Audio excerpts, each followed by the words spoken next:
Welcome back. January's Financial Wellness Month, and our Mark Grimm sat down with the Director of Financial Resources at Lutheran Social Services to get some tips on budgeting. January is Financial Wellness Month. As we recover from those holiday expenses, I spoke with Sarah Ramirez, the Director for Financial Resources at Lutheran Social Services.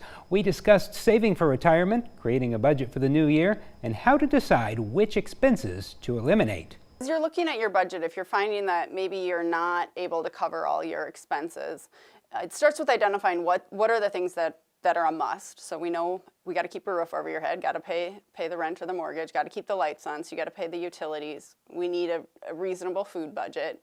But then taking a look at the other things, like maybe it's dining out or some of the subscriptions, that can be a place where little by little gets eaten up, whether that's Amazon music subscriptions, Spotify, whatever subscriptions you might have, and taking a look at, are you really using them?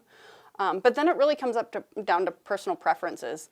Maybe I really love my cable and I'm willing to give up the dining out, or vice versa. You know, I like dining out once a week with my family and I'm willing to give up something else to be able to do that. So then it really just comes down to personal preferences. One thing that we're big advocates for is it is important to keep a different budget every month. Every month you're going to have different expenses and you're going to have your income may fluctuate. So it's important to take a look at what income do I have coming in for this next month and what expenses do I have. For example, last month in December, you probably had a little more gifting, maybe a little more groceries with the holidays that you won't have in January, and just taking into consideration some of those ebbs and flows. Ramirez recommends taking an inventory of where you're at financially by looking at your income, your expenses, and what debt you have, and from there, come up with a plan and create a monthly budget.